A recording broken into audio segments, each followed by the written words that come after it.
Hi, today I am going to explain a Scottish mystery thriller film called Marionette. Spoilers ahead, and wait for the massive plot twist in the end. At the beginning of the film, we are introduced to 10-year-old Manny. He doesn't like to talk to people and often keeps to himself. The only thing Manny is interested in is drawing. He likes to draw dark, obscure pictures of accidents and events. His personality added with his hobby makes people think he is a freak. His mother often brings him to therapy to help him overcome an unsaid past trauma. Most therapists think the drawings are just a way for Manny to relieve stress. But it couldn't be further from the truth. The scene cuts to an American woman named Marianne Winter arriving in Scotland. She is an experienced psychiatrist who has come here to start a new life because of an undisclosed tragedy that happened back home. Although in a new place and around new people, Marianne doesn't seem to be hopeful or happy. The first visit she makes is to her workplace, where she is welcomed by a coworker named Mauer. The kind lady shows her the counseling room she will be working in. Mauer is confused as to why Marianne chose to come to Scotland when she had a much better job back in New York. To cut the conversation short, Marianne simply says that she likes the rain. The facility is short-staffed after their previous psychiatrist was hospitalized for a mental problem. Hence, Marianne only gets a few hours before her first session with the patients. She has 2 sessions that day, but the second one is far more interesting than the first. The patient is Manny, who likes to draw dark, obscure pictures of accidents and events. Most of his drawings depict a pig in place of humans, which Marianne thinks is interesting. She tries making small talk with Manny, but he is busy drawing for the half of the session. So, she takes a different approach and starts talking about the drawing. For the first time, Manny speaks and claims that no one likes when he talks, so he prefers staying quiet. On being asked why people feel that way, he replies that he can make things happen. Intrigued, Marianne asks him what was the last thing he made happen. To her surprise, he replies, "You." The comment doesn't make sense to the doctor, but she fails to realize that the kid isn't just blabbering. After work, Marianne goes to a bar for a drink.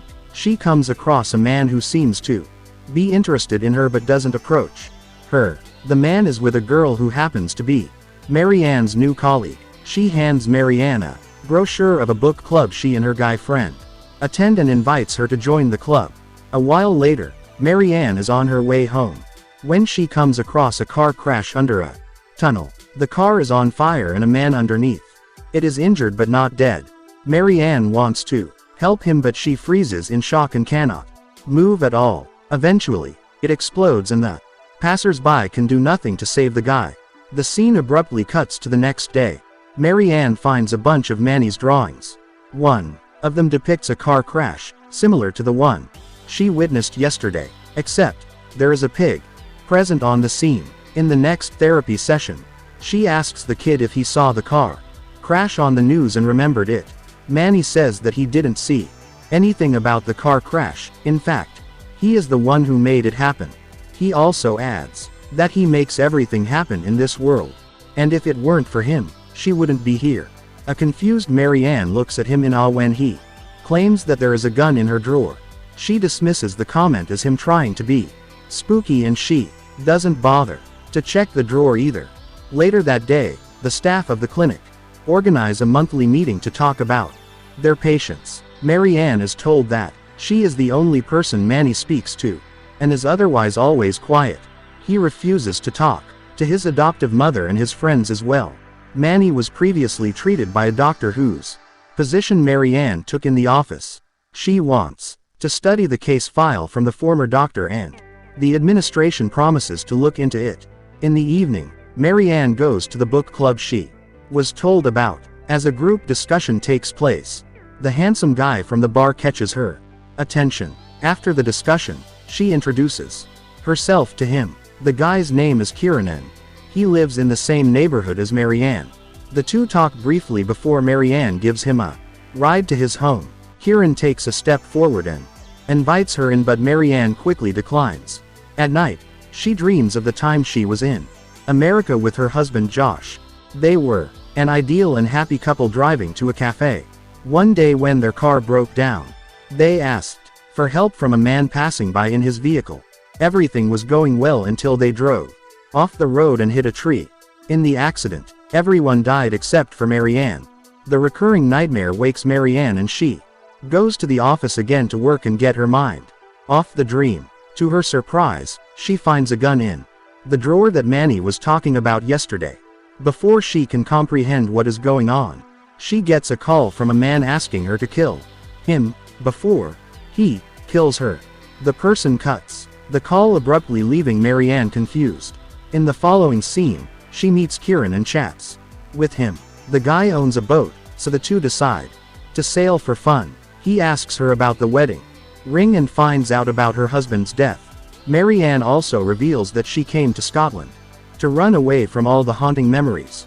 But so far it doesn't seem to be working. The next day at work, Marianne tells her boss about the strange call she received yesterday. The man assumes it must be from the former employee of the clinic, McVitie. He was the psychiatrist working on Manny's case before being admitted to a mental asylum for being delusional. Since most of his reports on Manny were affected by his mental health problems, the director refuses to provide his final notes. Still, he provides Marianne with all the background information about the kid.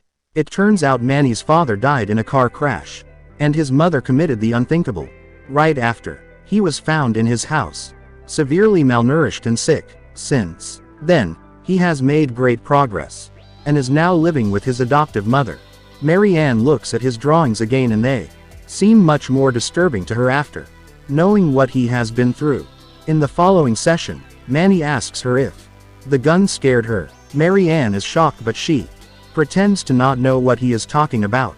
This angers Manny, and this time, he draws a drowning man and writes the name Kieran underneath it. Marianne is in utter shock because she and Kieran had decided to go sailing later today. Moreover, the kid was never told about Kieran.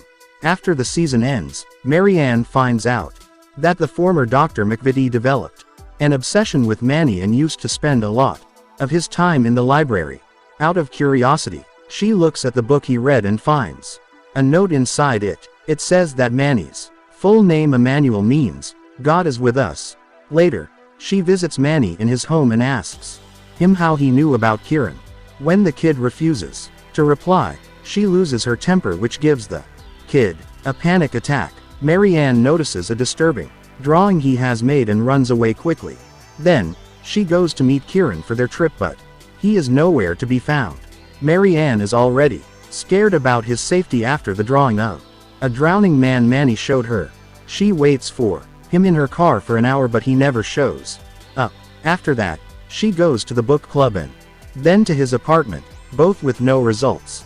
Upon returning home, she watches the news that says more than 2,500 people have died in the flood that occurred a few hours ago. She freaks out and goes through Manny's drawings to find a picture of a flood with the number 25 written on top.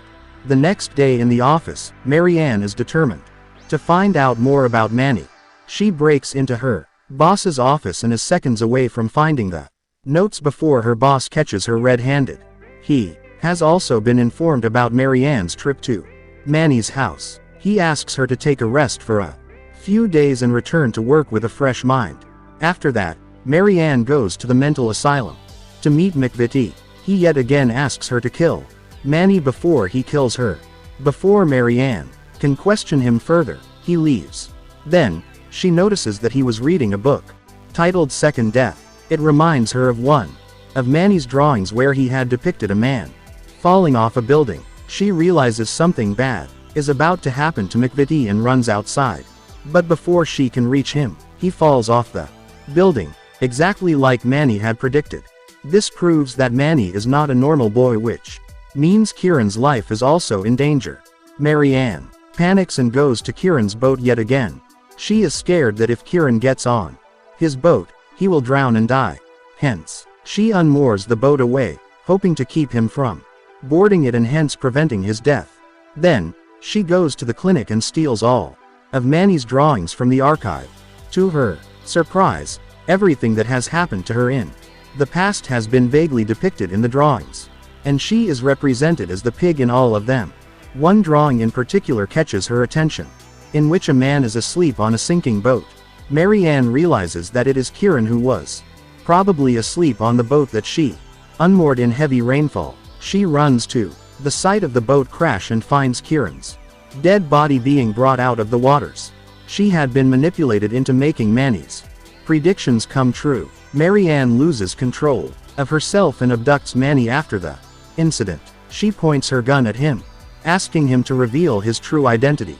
She thinks he is a messenger sent by God to punish her because she is an atheist. They stop at an on-construction building where Marianne points the gun at Manny and asks him if she is still being controlled by him. Manny, in turn, claims that she was the one who made everything happen. She opened the drawer and the gun appeared, and she was the one who killed Kieran. Having had enough, Marianne shoots the kid dead and commits the unthinkable right after.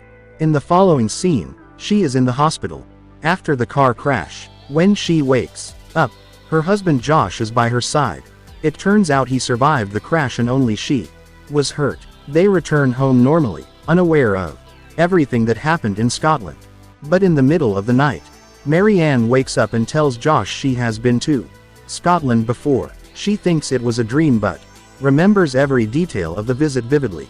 She calls the clinic the next day and hearing her colleague's voice makes it clear that the dream was true. Without informing anyone, she flies to Scotland the next morning and meets her colleagues. However, they don't recognize her.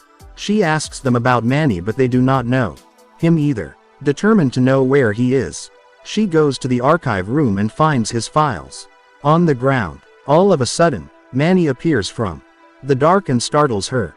He says that he never changed the future or manipulated her. It was her who made his predictions real by looking at the drawings.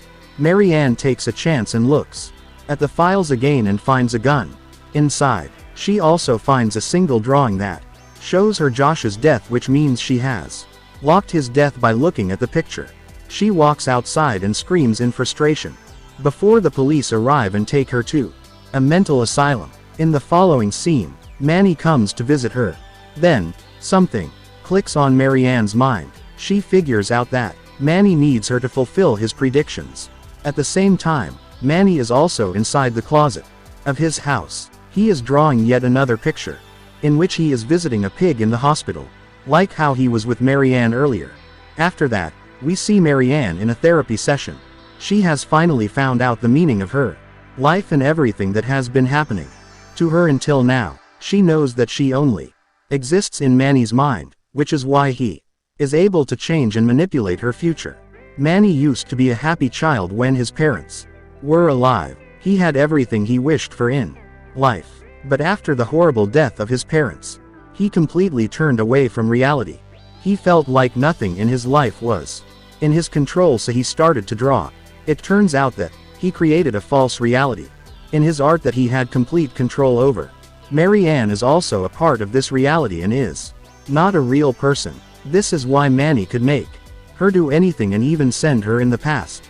Marianne remembers him telling her that he created her. At the time, she couldn't figure out what it meant, but now, it is crystal clear. She looks up and says that everything in the universe she is in exists in the mind of a 10-year-old boy. Back in actuality, Manny draws a final picture of a pig telling the entire truth to a therapist. He finally lets go of the false reality he created in his mind, and simultaneously, the world around Marianne disappears. In the end, we see Manny hug his adoptive mother, accepting the reality of his parents' death. Subscribe for more videos like this, turn on the notification, and leave a like to help the channel out. Thank you for watching.